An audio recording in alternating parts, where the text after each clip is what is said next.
Okay, and welcome back to the Net Zero and ESG stage. We hope you enjoyed the chance to network with our other like-minded individuals on our virtual platform. But for now, we're going to be delving a little deeper into net zero and climate change. In this session, we have Karli Anderson, who joins us from the aggregate business. Karli is the Executive Vice President, Chief People and ESG Officer, and Head of Communications at Summit Materials. She joined Summit Materials in 2019 and previously served as its Executive Vice President, Chief Environmental Safety and Governance Officer, and Head of Investor Relations. Beside her will be Ellis Spiezia. Beginning his career in indoor karting and sim, Ellis is a 17-year-old racing driver paving an unconventional path in electric racing. His family gave up everything in the middle of a global pandemic and headed to Europe in 2020 for electric karting. Now he's an ambassador of his generation, redefining education, the economy, and equity, prioritizing electric motorsport as he strives to be the first native electric racing driver to win a world championship. So please welcome my guests, Karli and Ellis. Thanks, Tom. Thank you. Brilliant. Thank you guys for joining me. And obviously, everyone will see from our screen here that we are from you guys are from two very different industries. So I wondered if we could kind of, go through the motions in terms of what you think net zero and what is important about net zero and climate change to you. Maybe Ellis, if you could start us off. Yeah. So as you know, my name is Ellis Spiezia, and I think if you look at getting into sustainability, motorsport is probably not what you think of first. But we got into this sport because I love to drive and had some talent in some indoor racing. And through electric motorsport, we sort of found our way into this new niche and new side of the sport where we can not only do what I love, but also help send the message of sustainability to my generation by showing off some awesome race cars and going on a ton of crazy adventures through Europe, living as Americans from New Jersey. So it's definitely been a wild ride so far, and we've learned so much. And our whole philosophy is that we're really learning along with the people that have been with us since day one. So we're learning just as much as you guys, and couldn't have asked for a better way to start my career. Sure, and that success you've had there, those great adventures can all be pictured in the background there with those trophies sitting behind you. That's great stuff. And Karli, perhaps you could tell us a bit more about what net zero and climate change means from your perspective. Sure. And, when you talk about like racing, you race on a track, you race on roads, we build roads. And so that's that's one connection I guess I can make with our business. But we produce cement, we produce aggregates, we produce ready mix concrete, asphalt, and construction, anything that is, the foundations to the comforts of life. We build roads, we build foundations, and we're involved in a lot of commercial construction as well as residential construction. So, we really touch everybody in the economy. And so we have customers that range from home builders to state governments to the big retailers across North America, and we're all really collectively focused on net zero. I think that we're focused as overall as an industry on making sure that we reduce our impacts. Because it's very important that we continue to have a sustainable business for the long term. And we're very mindful of tracking what our impacts are in terms of climate, and then also being able to address and improve incrementally year on year our emissions profile so that we can all collectively get to those long-term goals, because they are extraordinarily important. Of course, yeah, and like you say, they're building the foundations for an exciting area of motorsport. It's safe to say that you're building the roads, and Ellis is kind of tearing them up in a way. Indeed. I mean, obviously, there's other elements to that, but and from your perspective, Ellis, obviously, Ellysium Racing, we've heard the story, but perhaps you could tell us a bit more about how Ellysium Racing came about and kind of its relation to climate action. Yeah, so it really started as, in motorsport, most drivers don't think about their brand until it's much later in their career, when they get to F1 and sort of the top level. So we knew from the start, going out of the indoor karts, that we needed to make a foundation of, the future for not only me as a driver, but, having a sustainable business as we go along for when I'm, retired and done driving. So that's how Ellysium Racing originally came about. And then it's sort of evolved and transformed as I've grown as a driver, as our network has grown as a team, to now supporting younger drivers in go-karting and really using it as not just a fancy name for a motorsport team, but really as a name that covers not only the time on track, but also the sort of what we call passive activism off the track. So we do as much as we can, even when we're not driving full electric, even though it's our focus. So I think it definitely is something that's evolved a lot over time. But I'm super happy at the place we're at now to start to bring those younger drivers in that are in my position when I was in the indoor karting, and watch them, sort of grow with the sport where they don't have a bias towards combustion or electric. Of course, yeah. And I guess the kind of link again between the two organizations here is kind of that carbon reduction effort. You're reducing carbon through this other means of alternative racing, which ends up being alternative transport. But particularly from your perspective, Karli, in terms of carbon reduction, what kind of the programs that you're putting in place? Because I know that Summit is fairly heavily involved in that. Yes, we have a couple really exciting initiatives underway. And, as an operator of cement plants, one of our big efforts is to try to use maximum alternative fuels in our plants, so that as we heat the limestone to create cement, to create the clinker that creates cement, we're able to use more alternative fuels. Using alternative fuels does typically have a lower global warming potential than using traditional fossil fuels. So, that's kind of a no-brainer in terms of our industry.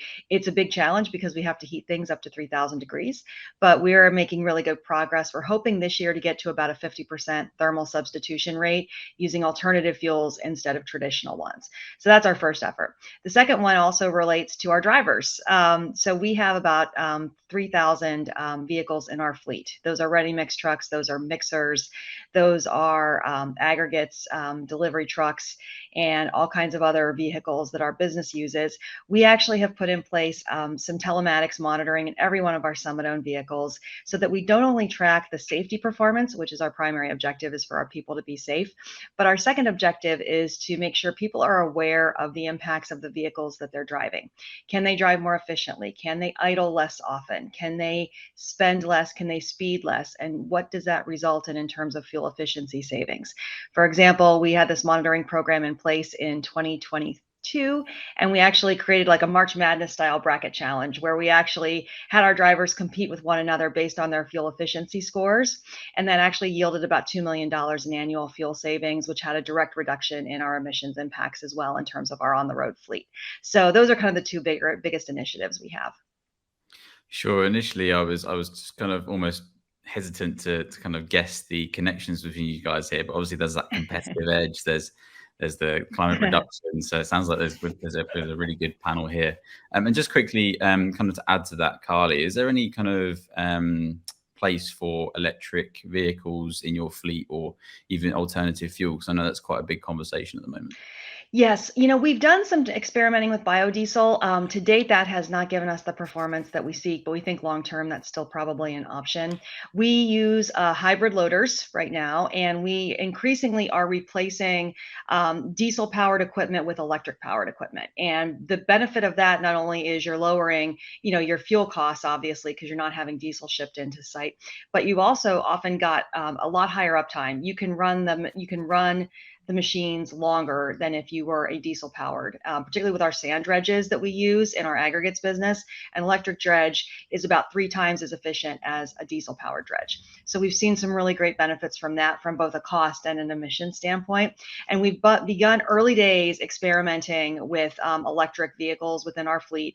We're actually in the process of developing a fleet electrification plan for the next decade. So as we are replacing our Summit-owned vehicles, that we are carefully considering the purchase of an electric vehicle. Can we use an electric vehicle in the place of a diesel powered vehicle, and what that capital spending plan looks like over the next 10 years or so, and the total cost of ownership, which often is a lot lower. It also requires us thinking about our truck shops, right? Because our truck shops are set up for a diesel powered set of physical plant, if you will. And so how do we transition those so that they become charging stations instead of, just a, typical sort of mechanic's garage, if you will. So we have a lot of wood to chop in that area, if you will. It's early days, but we do have a very specific plan over the next decade to transition our fleet to one that's electric, which is going to have a cost and an emissions benefit. Yeah, sure. And obviously you mentioned there about kind of transitioning your infrastructure for those trucks and that fleet. I suppose that's kind of one of the main challenges. But what are the challenges you're expecting to see over the next few years as you kind of go on this journey to decarbonize the fleet?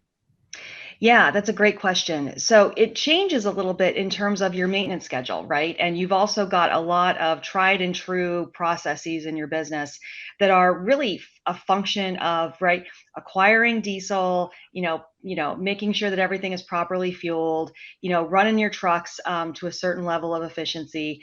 And when you move to an electric infrastructure, a lot of those dynamics are going to change, right? Your maintenance schedule is going to change and your charging schedule is going to change. And the infrastructure, do you need to have grid power brought out to your and to a larger degree to your truck shops than what you had before? So there's a lot of really important considerations there. That's why we've started with our loaders and with some of our equipment that's kind of like just stays on site, that's not mobile necessarily. A lot of our more static equipment in our business, we can more readily transition that to an electric infrastructure. And then later we're going to move on to the more mobile elements of our fleet. But that's one reason why is that an electric dredge, we can transition that from diesel pretty readily because that stays in one place. And same goes for some of our loaders. But for things that are really going to be on the road vehicles, that's going to take a little bit more time. And so our folks are very focused on it. We have a lot of strong momentum internally as a business to have an electric powered fleet. We're just trying to make sure we do it the right way and in such a way that's really maximizes value for our customers too. Sure, and obviously the reason we're kind of talking about these conversations is to kind of break down, what the organizations are doing to kind of tackle these big challenges. But obviously, two very different industries: construction, materials, and also motorsport. But obviously, there are some negative connotations to these. Racing has always been a very fuel-based motorsport, as opposed, and as well as construction being very sort of emittent. So, Ellis, I wonder if you could tell me about how the motorsport and the organization you're with is kind of challenging this negative perception. Yeah, so I think it's interesting, especially in racing. You see a lot of different approaches to the issue at hand. For us, the smallest emission is actually the cars on track. So once we're out there, even in combustion, the emissions over a weekend, it's only 20% of the total number is the cars going out and driving. So what we're seeing now is a lot of the sort of tracks in more Belgium, Netherlands region where the green energy is really, really sort of at a forefront of what they're focused on. We can plug into the solar grids that are near the track. With some of the electric karting, they bring a big battery that can charge the fleet for the weekend. And then we can sort of slowly charge from, a solar power grid that's right across the way from the track. So Wackersdorf in Germany, that's where we sort of first tested that last year and a half ago. So solutions like that are a lot more difficult in the go-karts because some of these tracks are in the middle of nowhere. So with the car racing, at Zolder, where we test the electric Formula car a lot, there's actually a wind farm that is, you can see pretty much probably 1 or 2 kilometers away. So things like that where we're starting to see tracks be a lot more open to using those energy solutions is where we're seeing a lot of the growth. But also in the transport, traveling with the cars across, various countries is where F1 has a lot of their emissions. There's a map out of how inefficient their calendar is at the moment, going from Australia to the Middle East. So stuff like that, where there's little optimizations to be made in the transport. DHL is doing a good job with Formula E and stuff like that. So I think it's definitely a challenge, but as soon as we get on track, we're good. It's just figuring out that infrastructure side to really get as low as we can get with our emissions. Yeah, and it's interesting that you mentioned Formula E. We've obviously been working with them previously, as well as a lot of other motorsports. And one of the main things or the themes I kind of pick out is that it's kind of a marketing role to kind of spread this message of climate change, electrification, etc. So obviously you're heavily involved in your generation as well in terms of a social media perspective. How is that kind of impacting kind of the general vibe in that generation? Yeah, I think in motorsport, at least, social media is still relatively new. The current generation of drivers outside of, the young ones coming up, if you look at, Hamilton, Alonso, they, in their days of motorsport, they didn't really have to worry about, having a social media presence. But I think for us, it's given us such a great tool to have our community to be able to show them and push the message of sustainability in a super cool and interesting way with electric race cars, electric go-karts. We have some awesome partners. I'm wearing some Zenkai gear. They're a pretty sustainable workout clothing brand. So even with our partners that we do put on our social media, we try really hard to make sure they truly align with what our beliefs are and what our values are, as not only as a team, but also me as a driver. So I think with social media, we've seen a really big shift in that the personality you have is a really big impact, and athletes are some of the most, impactful voices out there in the world. So if we can use that platform for good to really use our sport as a unique way to push a message, I think that's really awesome. Sure. And obviously looking further up the supply chain then, as a material supplier, Karli, how are you, kind of similar sort of question there again, how are you kind of challenging this perception of the construction industry? Yeah, that's a great question. If you read Bill Gates's book, How to Avoid a Climate Disaster, question number 2 is, what are we going to do about cement? Which is something we produce, and for which there's really been no reasonable substitute to it. And it emits a lot of CO2. It's one of the world's largest emitters. 6 to 8% of the world's CO2 actually comes from the production of cement. So it's big. So very visible, very important as an industry that we approach this. And so our industry organization, the Portland Cement Association, has actually put together about 2 years ago a path to carbon neutrality. And so our commitment is to acknowledge the impacts of this business, aggressively attack those impacts, and work together as an industry to make sure that we've got, our sustainability first and foremost in the work that we do, and along with our safety efforts, and obviously to make, strong materials and products that go into like things you use every day, right? And so the roads that you're driving on need to be have a certain level of compressive strength, and so we can't compromise on that. But we can certainly find a way to address the CO2 that is impacted, that is thrown off by these plants. Find a way to use more alternative fuels, emit less CO2, and long term, our industry is probably going to have to move forward towards some type of carbon capture, sequestration, some type of approach, because we have done extensive analysis and found that we can probably get to about 75% offset of the CO2 in the plants through conventional means, alternative fuels, alternative energy strategies. But there's still a 25% gap that right now we're looking at filling with credits and offsets, and we know that that's not good enough, and that's not a science-based target. So as a business, we're probably going to have to close that gap eventually with some type of carbon capture approach. And that's something that we've really worked in concert with a lot of the stakeholders in our business and environmental groups as well, because they're important to us as well. And we need to make sure that we are, as an industry, making sure that we're not opposing any of this. This is a partnership. This is a challenge that faces our generation, that we need to really significantly rethink all of these traditional industries and how they are going to look different in the next couple of decades. Sure, particularly when you mention their stakeholders, obviously customers further down the supply chain are kind of encompassed in that. So what are you kind of actively educating your customers on the kind of climate benefits that they can achieve?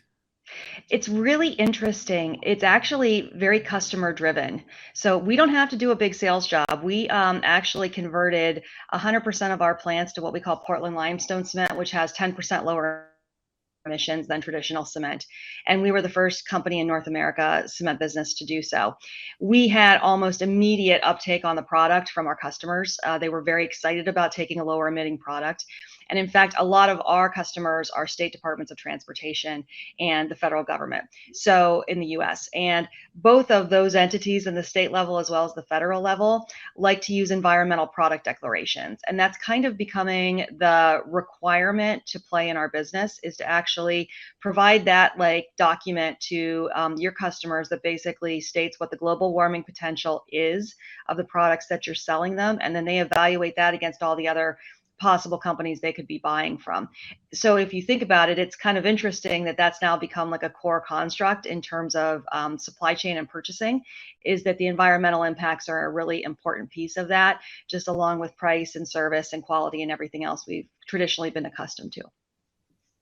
Of course. And so do you think kind of the cost of these materials is sort of slipping into the background then, and sustainability is coming forward, or are they kind of both there? I think they're both there. I think the big misconception, I think, with sustainability sometimes is that it requires a great deal of capital and that it costs significantly more to do something with a marginal benefit or improvement in your CO2. Yeah, if you want to completely offset your CO2, that's typically a fairly expensive endeavor. But if you can make marginal progress year in and year out, that's typically involving things that involve lowering your costs. For example, our Portland limestone cement is actually the same. We price it the same as we price our traditional cement. So we actually have been able to maintain price, maintain cost, and offer something that's lower emitting. We just have to have the time to unroll things, if you will. So from a customer standpoint, they're seeing that they're basically paying a very similar price. They are still price sensitive, but the environmental piece is becoming almost as important as price. I wouldn't say it's more important than price yet. Fantastic. Okay. And obviously the end goal here really, and what we're kind of here to talk about today, is net zero, particularly achieving that goal for many industries by 2050.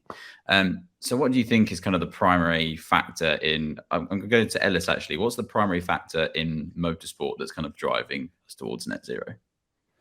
Yeah, I think motorsport is super tricky because as a driver, you don't have as big of a say as, say, the people running the championship, or even above that is the FIA, who really, make the rules. So I think on our side, we're just doing the best we can as driving electric and really having that voice to push these championships as much as possible. But our biggest barrier is the infrastructure for the tracks and the transport.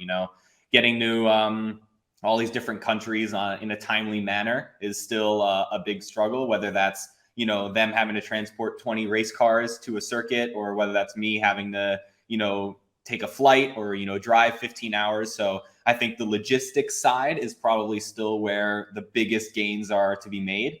And then after that, you can just keep going backwards until you've pretty much done as much as you can. So the championships that we work with are working hard and getting really creative on what they're doing. And, we've been trying our best. For us, the electric vans with all the stuff we carry still don't quite have the range to really get somewhere as quickly as we can. But as soon as it's ready, we're ready to make the switch. And then, I think we stay out of planes as much as possible. Anything under 15 hours we drive. So we do as much as we can, and then really try and push and help the championships to make those strides as quick as possible. Sure. And of course, from your perspective, Karli, obviously you mentioned there about carbon capture initiatives, but what do you think are the kind of the main things that, particularly in the aggregates industry, are going to help drive us towards that goal? Yeah, I think there are some really exciting new developments. I also think that the infrastructure bill that's been passed through the U.S., as well as a lot of the more recent legislation, can kind of be a game changer from our industry's perspective, because I think that's going to significantly accelerate innovation. So, for example, the carbon capture is accelerating quickly, but hydrogen is also a really interesting option. We have operations all through the heartland states where there's a lot of work being done right now in terms of hydrogen hubs, for example, and the development of hydrogen plants, and that's a really interesting alternative energy opportunity that again will displace fossil fuels, hopefully. So when we can move off of those types of traditional forms of energy, that's really powerful and meaningful for a lot of businesses that are traditional kind of industrial types of businesses that consume a great deal of energy. So that's the thing that I'm most excited about. I think last year when we had all those positive developments, that's really going to lead to, I think, a reduction in the cost of, offsetting fossil fuels with some other type of energy and or sequestering CO2. Right now it's very expensive, but I think that curve is going to start to really accelerate. And I think businesses like ours are going to be the primary beneficiaries of that, because now there's a really powerful incentive, billions of dollars out there in terms of Department of Energy development dollars and grants to go out there and pioneer those new technologies so that companies like ours can implement them. Of course, and I'm keen to kind of touch upon the S in ESG as well there, because obviously with such a large footprint for an aggregate business, what are kind of the social challenges that you're kind of actioning in that process? Great question. So, the social is a really big piece of our business. We have about 5,000 employees across North America. However, if you look at the composition of those employees, it's 11% female and about 89% male in our business because it's construction, very traditional industry. And so we tend to have employees that work very long hours. They're outside all day. And so they're actually really concerned about their impacts as well. So we need to be very mindful of those individuals. We also need to make sure that we're just taking care of our employees. Even though we've gone through a pandemic, industries like construction never had the luxury of people working from home. Our people have always had to be out building roads, building, putting aggregates together, running our plants, running our crushers. They never really had the luxury of going remote, so they've really kind of worked through this entire period. So, I think that, the overall physical health and mental well-being of the construction industry workers is something that I'm very focused on. From our standpoint, from a social perspective, a lot of our employees are supporting large families, and the last few years have been particularly burdensome and difficult for everybody. And so we're trying to be very mindful in terms of providing resources and access to mental health resources in particular, to make sure that our folks are feeling good, both when they're at work and also when they're at home. Sure. And just jumping back on again to talk about net zero, I think we got a little bit off topic there, but I just wanted to ask that because Sure. necessary. But in terms of net zero, and obviously, Karli, you see here Ellis, who's kind of an advocate for sustainability in both an industry and a generation. What do you think is key for that generation in terms of what we're trying to say? So how do you think his position is going to impact kind of the knowledge around Summit Materials and other aggregate businesses? Well, I think that it's really important that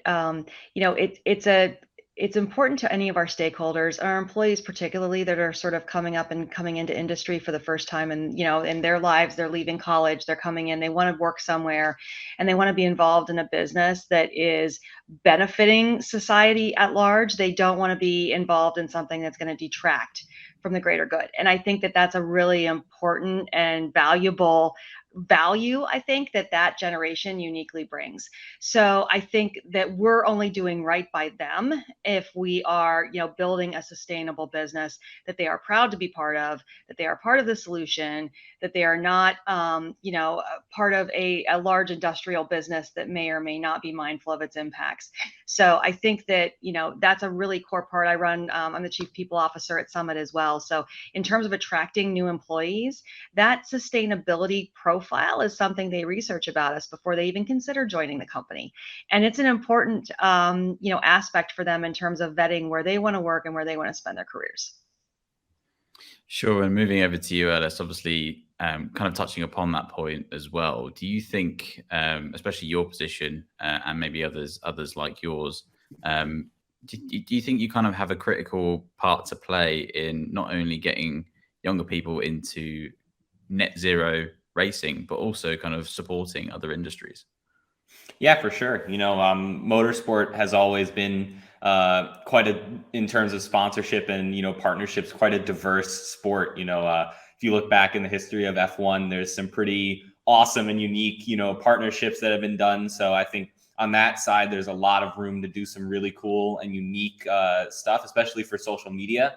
We've been doing, as much as we can to, when we have a partner that wants to hop on board, to really do something unique instead of a simple sponsored post with a few race car clips, of really doing something that bridges the two mediums together. So I think on that side, with the power of social media, there's some really awesome opportunities, no matter what business you're in, to merge the two to do some really cool things. So on that side, I think that's what's really exciting for me, is when we do end up with some, maybe partners that are not familiar at motorsport, or maybe never even heard of, car racing, we get to do some really, really cool stuff.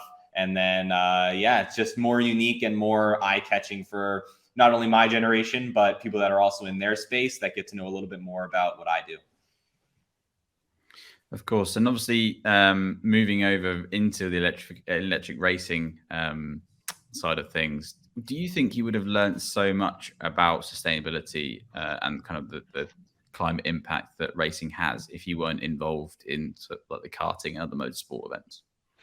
Yeah, I think, if I was, especially in combustion, it's been the same way for, however long people have been racing. I think when the first car was invented, the first thing it did was race down the street. So it's been the same, since day one, and it's a very traditional model motorsport. So I think I wouldn't have had not only the same opportunity to learn, but also I would not have been able to have the same impact and say at such a early stage in my career of how these championships sort of look to the future. So I think that's what's been the most unique opportunity for me, is not only the learning, but also having such a large say in how these brand new racing series are not only run, but how the drivers that step into them after me, after I move on to something bigger, how their experience will be in something, that was sort of beta tested with my driving and the other drivers that jump on for the first few years. Definitely. And kind of, I want to ask another question here in terms of like climate optimism. Are you eternally optimistic that we are going to meet that net zero target? Yeah, I think I always like the optimism. My mom in school said fear is just another 4-letter F word. So it's we have enough of it in the media of them trying to scare us, and we can sit and talk about how the world's burning, but we can be optimistic and just do what we can and see how far it takes us. So I'm always optimistic. I don't like the fear narrative that's been sort of instilled in the last few years. So I think, in whatever you do, if I can figure out a way to have an impact in motorsport of all things, I think anyone can do it. So for our community, for what we put out on social media, we try to be as optimistic as possible and stop the fear that has been sort of instilled in us the past few years. Of course. And what about you, Karli? Are you optimistic for our net zero achievement? Absolutely. And I think that, we have no choice but to try to be optimistic, because that's our biggest chance of success here.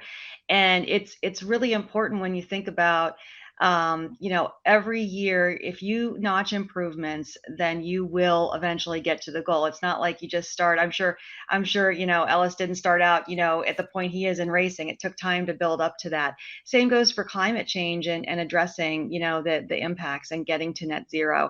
I think when companies, publicly traded ones like Summit, we have to put out targets. Our investors want to see, where do you want to be in 2030? And are you going to be net zero by 2050? Or are you going to get to the Paris Accords level? Is that a science-based target?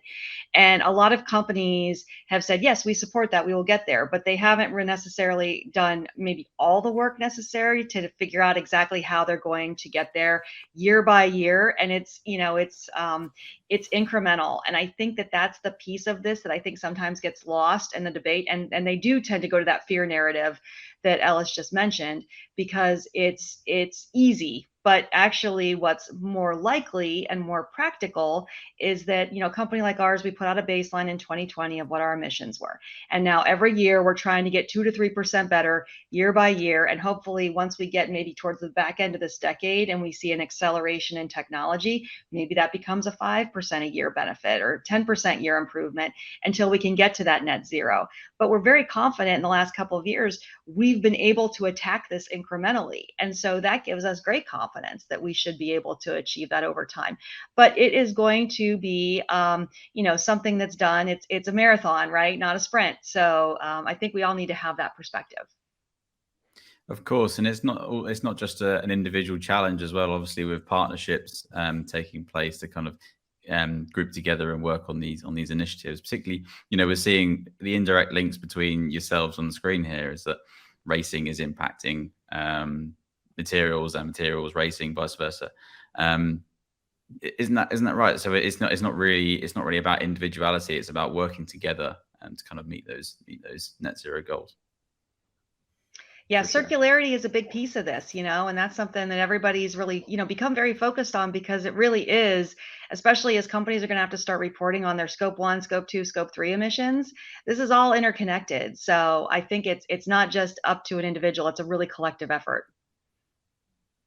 Ellis, do you have anything to add? Sorry, I heard you kind of in there quickly, but Yeah. I think it's, racing is a pretty big team sport. So we can take that, same mentality and widen it as much as possible. And, the individually as, a American living in the middle of Germany, I can't have as big of an individual impact, but if we can bring on these partners and group together, we can really, get things moving quick. So we're doing all that we can, and super excited to see where it takes us.